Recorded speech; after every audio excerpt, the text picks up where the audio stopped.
mukaseera akakazigizigi zino ennyiriri zisobola okuba nga ate zikukolera n'okuyisamu embeera.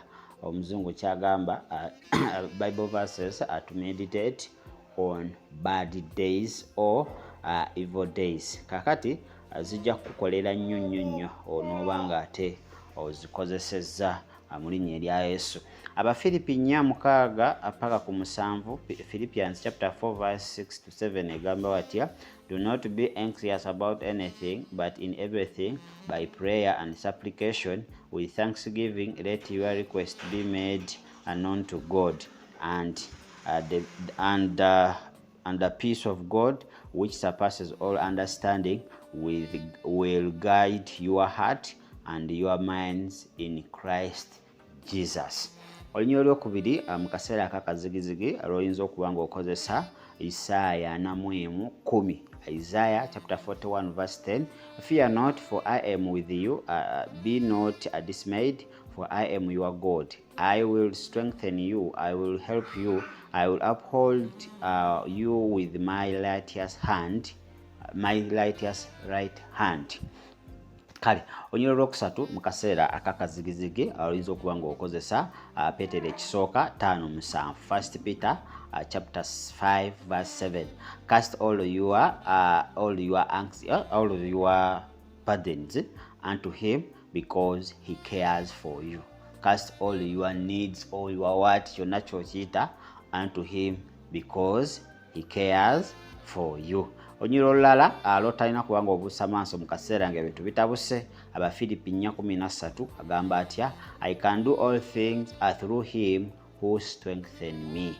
Kale Jeremiah 29:13 olwo nalwo olunyiriri lujja kukolera mu kaseera nga owulira ozitoowereddwa. Jeremiah 29:13 agamba wati, for I know the plans I have for you, declares the Lord, plans for welfare and not for evil, to give you a future and a hope.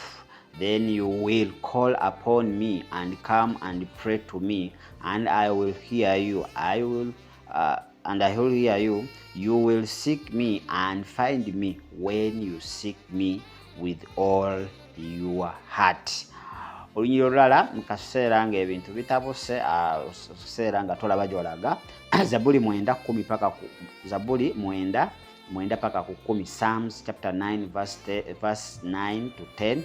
Psalms chapter 9 verse 9 to 10 egamba weti, the Lord is a stronghold for the oppressed, stronghold in times of trouble, and those who know your name put their trust in you. For you, O Lord, have not forsaken those who seek you.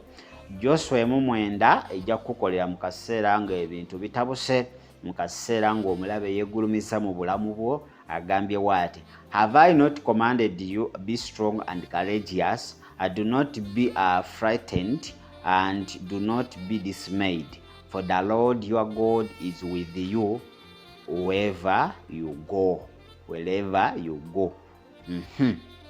Mu kaseera ng'ebintu biganyi, Abaruumi 5:3 paka ku 5 ajja kukolera. Romans chapter 5 verse 3 to 10 egambye weti, more than that we rejoice in our sufferings, knowing that suffering produces endurance, and endurance produces